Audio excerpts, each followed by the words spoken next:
മാനസികാരോഗ്യ കേന്ദ്രത്തിലേക്ക് മാറ്റി. ആലപ്പുഴയിൽ പേവിഷബാധയേറ്റ് വിദ്യാർത്ഥി മരിച്ച സംഭവത്തിൽ ഡോക്ടർമാർക്കെതിരെ കുടുംബം. നായ ആക്രമിച്ചുവെന്ന് പറഞ്ഞിട്ടും കുത്തിവെപ്പെടുത്തില്ലെന്ന് ആരോപണം. സംസ്ഥാനത്ത് മഴയ്ക്ക് ശക്തി കുറഞ്ഞു. 7 ജില്ലകളിൽ യെല്ലോ അലർട്ട്. ജൂൺ 3 വരെ വ്യാപക മഴയ്ക്ക് സാധ്യതയെന്ന് കാലാവസ്ഥാ കേന്ദ്രം.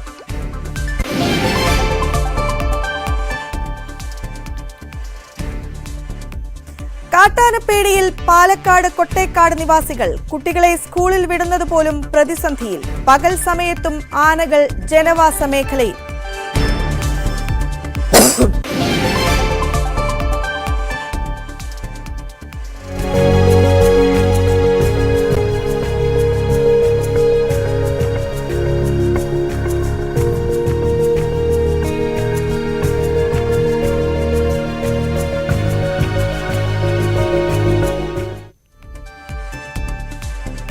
മനോഹര കാഴ്ചയൊരുക്കി ഇലവീഴ പൂഞ്ചിറ.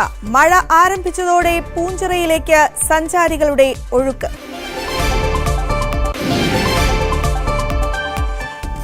അട്ടത്തോട് ട്രൈബൽ കോളനിയിലുള്ളവരുടെ യാത്രാ ദുരിതത്തിന് പരിഹാരം. പ്രശ്നത്തിൽ ഇടപെട്ട് പ്രമോദ് നാരായണൻ MLA. യാത്രാ ദുരിതം പുറത്തുകൊണ്ടുവന്നത് ന്യൂസ് 18 ഇംപാക്ട്.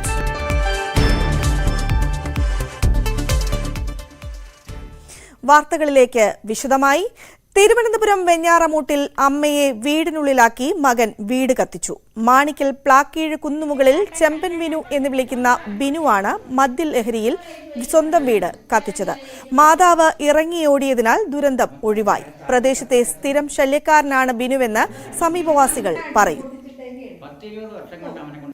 ഞങ്ങൾ ഓടി വന്നപ്പോൾ ഇവിടെ കത്തിക്കൊണ്ടിരിക്കുന്നു. ഞങ്ങൾ രണ്ടും കൽപ്പിച്ച് കയറി വെള്ളം ഒഴിച്ചു. അപ്പോൾ പൊട്ടിത്തെറിക്കുകയായിരുന്നു. അമ്മ അകത്തുണ്ടായിരുന്ന പോയി. തള്ളയും അയൽക്കാരെയും ചീത്ത വിളിക്കും. എല്ലാവരെയും ആളം തരുമൊന്നുമില്ല. എല്ലാവരെയും ചീത്ത വിളിക്കും. കാരണം ഉണ്ടെങ്കിൽ വിളിക്കും. കുപ്പിയും കൈ വെച്ചോണ്ട് ഞാൻ ഇപ്പം 100 അടിക്കും, ഇപ്പം 50 അടിക്കുമെന്ന് പറഞ്ഞുകൊണ്ട് എപ്പോഴും നടക്കും. നമ്മളുമായിട്ട് വേറെ അഭിപ്രായ വ്യത്യാസങ്ങളൊന്നുമില്ല. അങ്ങോട്ടൊന്നും പറയാൻ പോയിട്ട് ഇങ്ങോട്ടൊന്നും പറയില്ല. ആ ഒരു ഇതിലാണ്. നല്ല രീതിയിൽ ആ തള്ള ചൂട് വെള്ളം ഒഴിച്ച്. അല്ലാതെ വല്ലപ്പോഴും ചെല്ലി കാച്ചിയാണെങ്കിൽ കുടിക്കാൻ സമ്മതിക്കില്ല. അതിനടുത്ത് കളയും. അവൻ്റെ ആവശ്യത്തിന് കോരി വെച്ചിട്ട് അവൻ മറ്റെടുത്ത് കളയും. വളരെ വിഷമപ്പെട്ടാണ് ആ തള്ള ജീവിക്കുന്നത്. തള്ളയെ ഒലിച്ചോണ്ടിരിക്കുന്നു. പല ദിവസവും തള്ളേരെ പുറത്ത് ചൂടുവെള്ളം ഒഴിക്കും. പിന്നെ സിറ്റൗട്ടിൽ നിന്ന് പിടിച്ച് തള്ളയുടെയും കസേരയെടുത്ത് തലക്കടിക്കും. പല ഉപദ്രവങ്ങളും അവൻ ചെയ്തിട്ടുണ്ട്. അയലോകത്ത് വീട്ടിലെ ട്യൂബിലും ബൾബൊക്കെ അടിച്ച് പൊട്ടിച്ചിട്ടുണ്ട്. പിടിച്ച് തള്ളിയിട്ട് തള്ളേരെ തലയൊക്കെ പൊട്ടി കളഞ്ഞിട്ടുണ്ട്. ഇതേപോലെ 2-3 നേരം അവനെ ആ ജയിലിൽ കൊണ്ടിട്ടിരുന്നു. ജയിലൊക്കെ കിടന്നതിന് തന്നെ ഇവൻ ഇവിടെ സ്ഥിരം. അവനെ പേടിച്ച് ഈ പരിസരവാസികൾ ആരും ഇങ്ങോട്ട് വരില്ല. CPM സംസ്ഥാന സെക്രട്ടറി MV ഗോവിന്ദൻ മാധ്യമങ്ങളെ കാണുകയാണ്. തത്സമയ സംപ്രേഷണത്തിലേക്ക്. അയോധ്യയിലെ രാമക്ഷേത്ര നിർമ്മാണം ഭരണഘടനയിലെ 370-ാം വകുപ്പ് റദ്ദാക്കൽ, ഏക സിവിൽ കോഡ് നടപ്പിലാക്കൽ തുടങ്ങിയിട്ടുള്ള കാര്യങ്ങൾ മുന്നോട്ടേക്ക് വെച്ചുകൊണ്ട് ഹിന്ദുത്വ വികാരം ഉണ്ടാക്കി അത് ഉപയോഗിക്കുക എന്നുള്ളതായിരുന്നു അവരുടെ ഉന്നം. മോഡി ഗ്യാരണ്ടി എന്ന അവകാശവാദവും അവർ ഈ തെരഞ്ഞെടുപ്പിൻ്റെ ഭാഗമായിട്ട് ആദ്യഘട്ടങ്ങളിൽ പ്രചരിപ്പിച്ചിരുന്നു. എന്നാൽ ഇത്തരത്തിലുള്ള എല്ലാവിധ ചെപ്പടി വിദ്യകളെയും ജനങ്ങൾ ഉൾക്കൊണ്ടിട്ടില്ല എന്നാണ് തെരഞ്ഞെടുപ്പ് ഘട്ടങ്ങൾ ഓരോന്നും കഴിയുമ്പോൾ പുറത്തു വന്ന വിവരങ്ങൾ. മാത്രമല്ല, വിലക്കയറ്റം, തൊഴിലില്ലായ്മ, കാർഷിക തകർച്ച തുടങ്ങിയിട്ടുള്ള പ്രശ്നങ്ങൾ അവസാന ഘട്ടമാകുമ്പോഴേക്ക് നല്ല രീതിയിൽ സ്വാധീനം ചെലുത്തുകയും ചെയ്തിട്ടുണ്ട്. ഭരണഘടനാ സംരക്ഷണവും അതുപോലെ സംവരണവും ഉൾപ്പെടെയുള്ള കാര്യങ്ങൾ നേരത്തെ പറഞ്ഞ ജനങ്ങളുടെ ജീവിത പ്രയാസങ്ങൾക്കൊപ്പം ഉയർന്നു വരികയും ചെയ്തു. വർഗീയ ധ്രുവീകരണ ശ്രമങ്ങളെ ജനകീയ പ്രശ്നങ്ങളുടെ അടിസ്ഥാനത്തിൽ ചെറുക്കുക എന്നത് ഈ തെരഞ്ഞെടുപ്പിൽ കണ്ട ഏറ്റവും പ്രധാനപ്പെട്ട പ്രത്യേകതയാണ്. കർഷകരും തൊഴിലാളികളും വനിതകളും വിദ്യാർത്ഥികളുമെല്ലാം നടത്തിയിട്ടുള്ള സമരങ്ങൾ, പോരാട്ടങ്ങൾ രാജ്യത്തെ കർഷകർക്കും പാവപ്പെട്ട ജനവിഭാഗങ്ങൾക്കും എതിരായി നിലകൊള്ളുന്ന BJP ക്യാമ്പയിൻ്റെ ഭാഗമായുള്ള നേതാക്കൾ ഇങ്ങോട്ടേക്ക് വരേണ്ടതില്ല എന്ന തരത്തിലുള്ള ക്യാമ്പയിൻ പോലും ഈ ജനകീയ പ്രശ്നങ്ങളെ അടിസ്ഥാനപ്പെടുത്തിയിട്ട് ഇന്ത്യയിൽ ഉണ്ടായി എന്നുള്ളത് വളരെയേറെ പ്രാധാന്യമുള്ള ഒന്നാണ്. ഇത്തരത്തിലുള്ള ശക്തിയായ ജനങ്ങളുടെ പ്രതിഷേധത്തോടെ സമനില തെറ്റിയ രീതിയിലാണ് പിന്നീട് പ്രധാനമന്ത്രിയുടെ ക്യാമ്പയിൻ. ഇന്ത്യയുടെ ചരിത്രത്തിൽ ഒരു പ്രധാനമന്ത്രിയും ചൂണ്ടിക്കാണിക്കാത്ത രീതിയിൽ വർഗീയ ധ്രുവീകരണത്തിൻ്റെ പ്രശ്നങ്ങളാണ് പിന്നെ ഉന്നയിച്ചത്. മാത്രമല്ല, അദ്ദേഹം പച്ചയായ രീതിയിൽ മുസ്ലിം വിരുദ്ധത പ്രകടിപ്പിക്കുകയും ചെയ്യുന്ന സ്ഥിതിയുണ്ടായി. കഴിഞ്ഞ 10 വർഷക്കാലമായി ഒരു വാർത്താ സമ്മേളനവും നടത്താൻ കൂട്ടാക്കാതിരുന്ന ഇന്ത്യൻ പ്രധാനമന്ത്രി നേരത്തെ പറഞ്ഞ സംഭവവികാസങ്ങൾക്ക് ശേഷം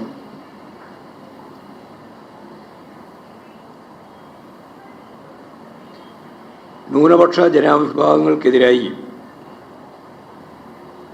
ശക്തിയായ വിശദീകരണം നൽകിക്കൊണ്ടുള്ള 70ഓളം അഭിമുഖങ്ങളാണ്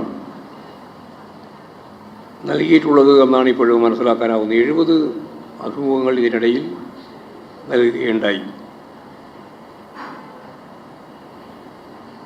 പിന്നീട് ഞാൻ ജനിച്ചത് സാധാരണ രീതിയിലല്ലെന്ന് പ്രധാനമന്ത്രി വ്യാഖ്യാനിക്കുകയുണ്ടായി. ദൈവത്തിൻ്റെ നേരവകാശിയാണ് താനെന്ന പ്രഖ്യാപനവും നടത്തി. എല്ലാ നിയന്ത്രണവും നഷ്ടപ്പെട്ട പ്രധാനമന്ത്രി ഗാന്ധിജി അറിയപ്പെട്ടത് ഗാന്ധി സിനിമയിലൂടെയാണ് എന്ന് പ്രഖ്യാപിക്കുന്ന നിലവരെയുണ്ടായി. ഇതിനപ്പുറം ഒരു അപവാദം ഗാന്ധിജിക്ക് നേരെ വരാനില്ല. ഗാന്ധി വധത്തേക്കാൾ വലിയ വധമാണ് യഥാർത്ഥത്തിൽ ഈ നരേന്ദ്രമോദിയുടെ ഈ പ്രസ്താവനയിലൂടെ വന്നത്. ലോകം അറിയുന്ന രാഷ്ട്രീയ നേതാക്കൾ ഐൻസ്റ്റീനും ലെനിനും ഹോച്ചിമിനും നെൽസൺ മണ്ടേലയും ഉൾപ്പെടെയുള്ള നിരവധിയായ നേതാക്കൾ, മാർട്ടിൻ ലൂതർ ഉൾപ്പെടെ, യഥാർത്ഥത്തിൽ ഗാന്ധിജിയെപ്പറ്റി പറഞ്ഞ കാര്യം ലോകം അറിയുന്നതാണ്. അപ്പോൾ ഗാന്ധിജിയെ അപമാനിക്കാൻ, അതാണ് ഞാൻ പറഞ്ഞത്, അവമാനിക്കുക എന്നുള്ള പദമല്ല നല്ലത്, വധിക്കാൻ ഗോഡ്സെ ചെയ്തതിനേക്കാളും വലിയ വധം ഇപ്പോഴും നരേന്ദ്രമോദി ചെയ്തു എന്നുള്ളതാണ് സത്യം. ഇപ്പോൾ അവസാനം ഞാനിവിടെ നിങ്ങളോട് സംസാരിച്ചുകൊണ്ടിരിക്കുന്ന സന്ദർഭത്തിൽ വിവേകാനന്ദ പാറയിലാണ് ഉള്ളത്. ബോധിവൃക്ഷത്തിൻ്റെ ചുവട്ടിലിരുന്ന് നമുക്കറിയാലോ ബുദ്ധൻ എങ്ങനെയാണ് ഈ പറയുന്ന പുതിയ ബുദ്ധ സന്യാസിയായിട്ട് മാറിയത് എന്നും അദ്ദേഹത്തിന് ആ സന്യാസത്തിലൂടെ അല്ലെങ്കിൽ ആ ബോധിവൃക്ഷത്തിൻ്റെ ചുവട്ടിലുള്ള തപസ്സോടെ പുതിയ ഒരു തലത്തിലേക്ക് ഉയരാൻ കഴിഞ്ഞതുപോലെ നാളെ മറ്റന്നാൾ നരേന്ദ്രമോദി പറയില്ല എന്ന് നിങ്ങൾ ധരിക്കണ്ട. എനിക്ക് വിവേകാനന്ദ പാറയിൽ ഞാൻ തപസ്സിരുന്നപ്പോൾ, തപസ് എന്ന് പറയുമോ അല്ല പ്രാർത്ഥന എന്ന് പറയുമോ എന്ന് എനിക്കറിയില്ല, അങ്ങനെ ഇരുന്നപ്പോൾ ഞാൻ മനുഷ്യൻ്റെ കൂട്ടത്തിൽപ്പെട്ടതല്ല, ജൈവപരമായിട്ടുള്ള ഒരു സൃഷ്ടിയല്ല, ഞാൻ ദൈവത്തിൻ്റെ സൃഷ്ടിയാണ്, പ്രത്യേകതയുണ്ട് എന്ന് പറഞ്ഞയാൾ ഞാൻ തന്നെ ദൈവമാണ് എന്ന് 4-ാം തീയതിക്ക് ശേഷം പ്രഖ്യാപിക്കുമോ എന്ന് പറയാൻ സാധിക്കാത്ത രീതിയിലാണ് ചിത്രം. രാഷ്ട്രീയം ഇതുപോലെ അധപ്പതിപ്പിച്ച, വർഗീയവൽക്കരിക്കുക എന്ന നിലപാട് സ്വീകരിച്ച ഒരു പ്രധാനമന്ത്രി ഇന്ത്യയിൽ ഇന്നേ വരെ ഉണ്ടായിട്ടില്ല എന്നുള്ളതാണ്. മതനിരപേക്ഷ കാഴ്ചപ്പാടുകൾ മുന്നോട്ടേക്ക് വെക്കുന്ന ഒരു ഭരണഘടനയ്ക്ക് കീഴിൽ പ്രധാനമന്ത്രിയായി പ്രവർത്തിക്കുന്ന ഒരാൾ ബോധമില്ലാത്ത രീതിയിൽ കാര്യങ്ങൾ അവതരിപ്പിക്കുന്നത് രാജ്യത്തിന് അപമാനകരമായ സ്ഥിതിയാണ് ഉണ്ടാക്കുന്നത് എന്നാണ് ഞാൻ പറഞ്ഞു വന്നത്. പിന്നീട് വളരെ പ്രധാനപ്പെട്ട ഈ ദിവസങ്ങളിൽ ഒരു കാര്യം, നമുക്കെല്ലാം അറിയുന്നത് പോലെ ഒരു വലിയ വാർത്തയായിട്ടൊന്നും പത്രമാധ്യമങ്ങളിൽ സ്ഥലം പിടിച്ചില്ല. അത് ശശി തരൂരിൻ്റെ PAയുടെ സ്വർണ്ണക്കള്ളക്കടത്തുമായിട്ട് ബന്ധപ്പെട്ട പ്രശ്നം. 1/2 കിലോ സ്വർണം അദ്ദേഹവുമായിട്ട് ഇടപാട് നടത്തുന്ന സന്ദർഭത്തിൽ കസ്റ്റംസ് പിടിച്ചിരിക്കുകയാണ്. കള്ളക്കടത്ത് ഇന്ത്യയുടെ വിവിധ മേഖലയിൽ, പ്രത്യേകിച്ച് എയർപോർട്ടുകളുമായിട്ട് കേന്ദ്രീകരിച്ച് നടന്നു വരികയാണ്. യഥാർത്ഥത്തിൽ ശശി തരൂർ MP-യുടെ പാസ് ഉപയോഗിച്ചുകൊണ്ടാണ് ഈ ജീവനക്കാരൻ ശിവകുമാർ പ്രസാദ് എയർപോർട്ടിലേക്ക് കടക്കുകയും ഇത്തരത്തിൽ 1/2 കിലോ സ്വർണവുമായി ബന്ധപ്പെട്ട് പിടിക്കപ്പെടുകയും ചെയ്തിട്ടുള്ളത്. പക്ഷേ അത് കേരളത്തിലെ മാധ്യമങ്ങൾക്ക് ഒരു പ്രധാനപ്പെട്ട വാർത്തയേ ആയിട്ടില്ല. അതിനെ ഗൗരവപൂർവ്വം പ്രതികരിക്കാനും തയ്യാറായിട്ടില്ല. അതാണ് നമ്മുടെ കേരളത്തിലെ വാർത്താ മാധ്യമങ്ങളുടെ ഒരു നിലപാട്. ഇവിടെ ഇടതുപക്ഷ ജനാധിപത്യ മുന്നണിക്കെതിരായിട്ടും അതുപോലെ തന്നെ മുഖ്യമന്ത്രിക്കും മുഖ്യമന്ത്രിയുടെ മകൾക്കുമെതിരായി നിരവധിയായ ആരോപണങ്ങളാണ് ഉന്നയിച്ചുകൊണ്ടിരിക്കുന്നത്. ഓരോന്നോരോന്ന് കോടതി, താഴെക്കോടതി, ഹൈക്കോടതി എല്ലാം തള്ളിക്കളഞ്ഞാലും അപവാദ പ്രചരണങ്ങൾ പുതുതായി രൂപപ്പെടുത്തി കൊണ്ടുവരുന്നതിൽ ചിലർ ഗവേഷണ പ്രവർത്തനം നടത്തിക്കൊണ്ടിരിക്കുകയാണ്. കമല ഇൻ്റർനാഷണലിനെ സംബന്ധിച്ച് മുമ്പ് ഒരു വലിയ വാർത്ത ഉണ്ടായതാണ്. ഇപ്പോൾ അതിനെ സംബന്ധിച്ച് മുണ്ടാട്ടമില്ല. ലാവ്ലിൻ കേസുമായി ബന്ധപ്പെട്ട് പിണറായി വിജയനെ കോടതി തന്നെ കുറ്റവിമുക്തമാക്കുന്ന നിലയാണ് ഉണ്ടായിട്ടുള്ളത്. അപ്പീലുമായി പോയി CBI പുതിയ എന്തെങ്കിലും കാര്യം ഉണ്ടെങ്കിൽ മാത്രമേ ഈ കേസ് കേൾക്കേണ്ടതുള്ളൂ എന്ന മുന്നറിയിപ്പ് ഇപ്രാവശ്യം സുപ്രീം കോടതി തന്നെ മുന്നോട്ടേക്ക് വെച്ചിരിക്കുകയാണ്. ബിരിയാണി ചെമ്പിൽ സ്വർണം കള്ളക്കടത്ത്, കൈതോല പായിൽ കെട്ടിയ പണം, എല്ലാവർക്കും അറിയുന്ന നട്ടാൽ കുറുക്കാത്ത മുണ കേരളീയ സമൂഹത്തിൽ ചില ആളുകൾ പറയാനും ചില ആളുകൾ അത് പ്രചരിപ്പിക്കാനും ചില മാധ്യമങ്ങൾ അത് ഏറ്റെടുക്കാനും ഉണ്ടായിരുന്നു എന്നുള്ള സത്യമാണ്. ഈ സന്ദർഭത്തിലാണ് ഷോൺ ജോർജിൻ്റെ ആരോപണവും വരുന്നത്. എക്സലോജിക് കമ്പനിയുമായി ബന്ധപ്പെട്ട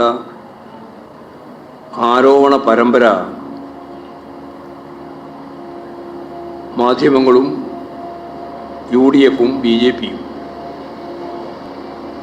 ഒരേപോലെ കേരളത്തിൽ പ്രചരിപ്പിച്ചിട്ടുള്ളതാണ്. മാത്യു കുഴനാടനും ഇതുപോലുള്ള നിരവധിയായ കളവുകൾ മുന്നോട്ടേക്ക് വെച്ച അവസാനം കോടതിയിൽ നിന്ന് പ്രഹരമേറ്റ് ഒരു മൂലക്ക് ഇരിക്കുകയാണ്.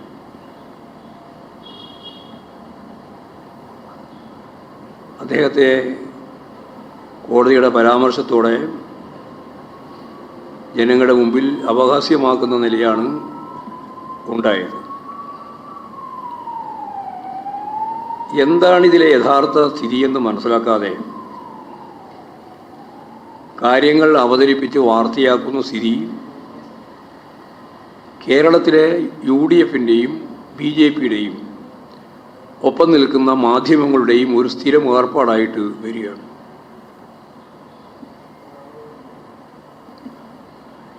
ഇവിടെ വളരെ ഗൗരവത്തിലുള്ള ഒരു പ്രശ്നം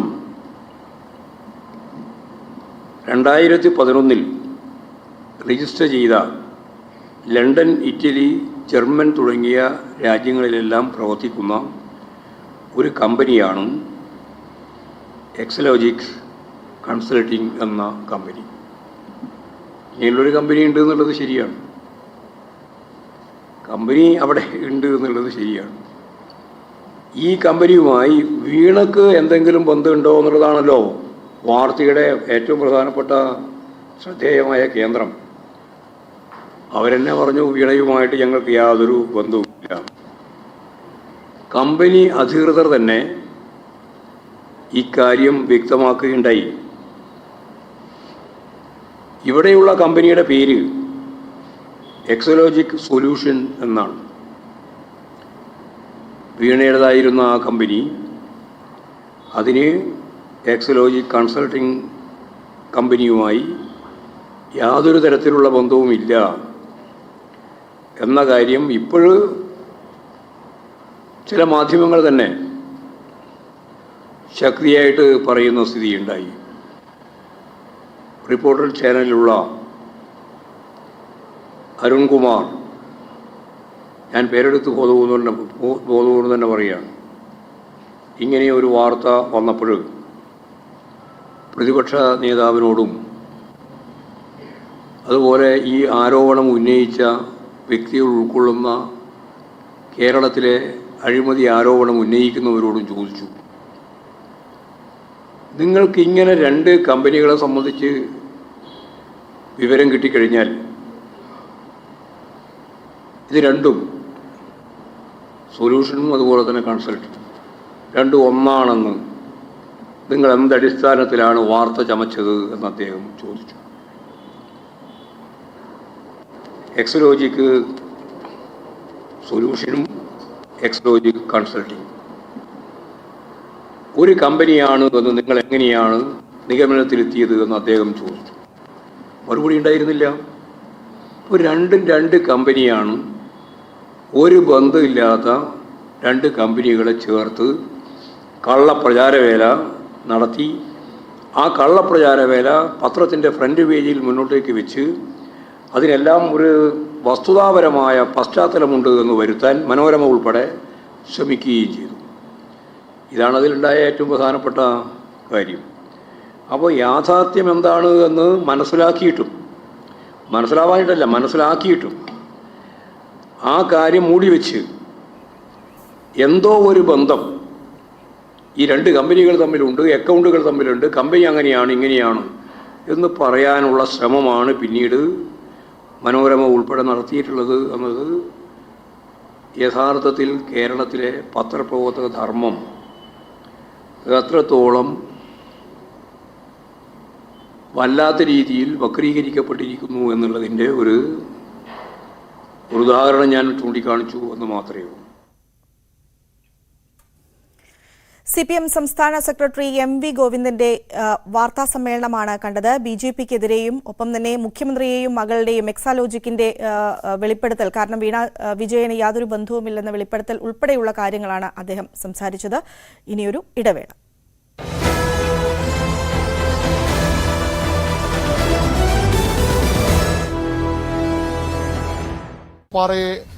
പ്രധാനമന്ത്രി ധ്യാനം വളരെ ആ രീതിയിൽ കൂടി വളരെ പ്രസക്തമാണ്.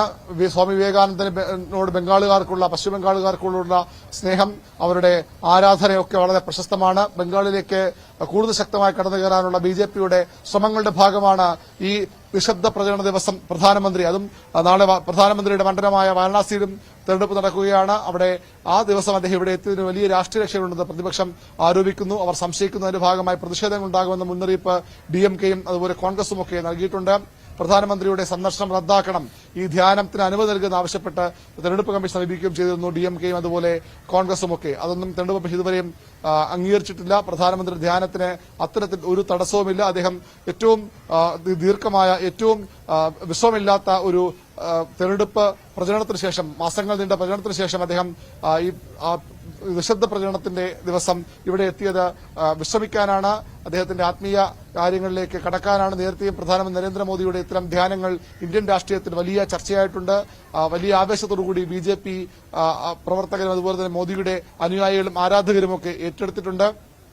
പ്രതിപക്ഷം അന്നും അതിനെ ചോദ്യം ചെയ്ത് രംഗത്ത് വന്നു. ജനാധിപത്യ രാജ്യത്തിന്റെ പ്രധാനമന്ത്രി ഇത്തരത്തിൽ ധ്യാനമിരുന്നാണോ, എന്ത് സന്ദേശമാണ് നൽകുന്ന ചോദ്യം അന്നും പ്രതിപക്ഷവും മോദി വിമർശകരും ഉന്നയിച്ചത്. പക്ഷെ അതൊന്നുമല്ല. അദ്ദേഹം കുട്ടിക്കാലം മുതൽ ഇത്തരത്തിൽ ആത്മീയ പാത ഇഷ്ടപ്പെട്ടിരുന്നയാളാണ്. ഈ രാഷ്ട്രീയ പ്രവർത്തകനായി വന്നില്ലായിരുന്നെങ്കിൽ ഒരുപക്ഷെ ആത്മീയ രംഗത്തേക്ക് പോകാൻ തന്നെ ആഗ്രഹിച്ചിരുന്നു പലതവണ നരേന്ദ്രമോദി പറഞ്ഞിട്ടുള്ളതാണ്. ഏതായാലും നരേന്ദ്രമോദിയുടെ ഇന്ത്യൻ പ്രധാനമന്ത്രിയുടെ ധ്യാനം അവിടെ തുടരുന്നു. അതിന്റെ ദൃശ്യങ്ങൾ കൂടുതൽ ഇനിയും ലഭ്യമാകേണ്ടിയിരിക്കുന്നു. കന്യാകുമാരിയിലെ വിവേകാനന്ദ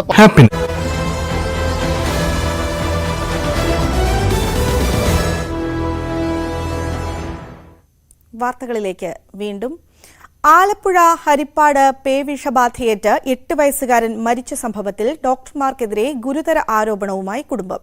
നായ ആക്രമിച്ചുവെന്ന് പറഞ്ഞിട്ടും ഹരിപ്പാട് താലൂക്ക് ആശുപത്രിയിലെ ഡോക്ടർമാർ കുത്തിവെപ്പെടുത്തില്ലെന്നും ഡോക്ടർമാരുടെ ഭാഗത്തുനിന്ന് അനാസ്ഥ ഉണ്ടായതായും കുടുംബം ആരോപിച്ചു.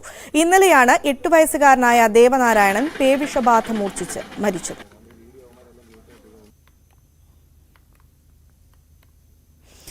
അട്ടത്തോട് ട്രൈബൽ കോളനിയിലുള്ളവരുടെ യാത്രാ ദുരിതത്തിന് ഉടൻ പരിഹാരമുണ്ടാകുമെന്ന് പ്രബോധ് നാരായണൻ MLA. സർവീസുകൾ പുനഃസ്ഥാപിക്കണമെന്നാവശ്യപ്പെട്ട് മന്ത്രിക്ക് നിവേദനം നൽകി. ഇവിടെ കുട്ടികൾ അടക്കമുള്ളവർ ചരക്കു വാഹനങ്ങളെയാണ് യാത്രയ്ക്കായി ആശ്രയിക്കുന്നത്.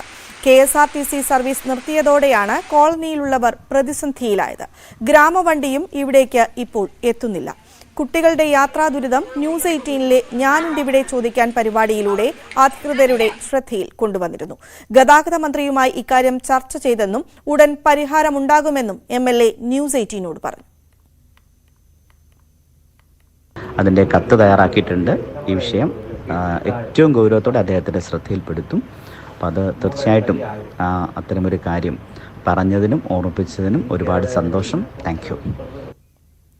സംസ്ഥാനത്ത് ഇന്ന് 7 ജില്ലകളിലാണ് യെല്ലോ അലർട്ട്. എറണാകുളം, ഇടുക്കി, തൃശൂർ, പാലക്കാട്, മലപ്പുറം, കോഴിക്കോട്, വയനാട് ജില്ലകളിലാണ് മുന്നറിയിപ്പുള്ളത്.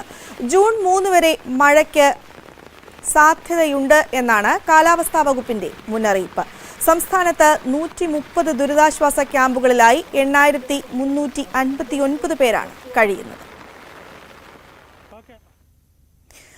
കോഴിക്കോട് മേപ്പയൂരിൽ കാറ്റിലും മഴയിലും മരം വീണ് വീട് തകർന്നു. ഇരിങ്ങത്ത് ഗിരീഷിന്റെ വീടാണ് ഭാഗികമായി തകർന്നത്. വീടിനടുത്തുള്ള കനാലിന്റെ അരികിലുള്ള വലിയ മരം കടപുഴകി വീണാണ് വീട് തകർന്നത്. അപകട സമയത്ത് വീടിനകത്തുണ്ടായിരുന്ന കുട്ടികൾ ഉൾപ്പെടെയുള്ളവർ അത്ഭുതകരമായി രക്ഷപ്പെട്ടു. നിരവധി തവണ പരാതി നൽകിയിട്ടും മരം മുറിച്ചുമാറ്റാൻ ഒരു നടപടിയും ഉണ്ടായില്ലെന്നാണ് കുടുംബത്തിന്റെ ആരോപണം. തിരുവനന്തപുരം വർക്കല പാപനാശത്ത് വൻതോതിൽ കുന്നുകൾ ഇടിയുന്നു. നിരവധി ആൾക്കാർ പ്രഭാത സവാരിക്കായി പോകുന്ന തീരത്താണ് കുന്നിടിച്ചിൽ. ഏണിക്കൽ ബീച്ചിനും ആലിയിറക്കം ബീച്ചിനും ഇടയിലായി 4 ഇടങ്ങളിലാണ് കുന്നിടിഞ്ഞത്. കുന്നിന്റെ ഭാഗങ്ങൾ അടർന്ന് 30 മീറ്ററോളം താഴേക്ക് പതിച്ചു. മഴ ശക്തമാകുന്നതോടെ ഭീതിയിലാണ് പ്രദേശവാസികൾ.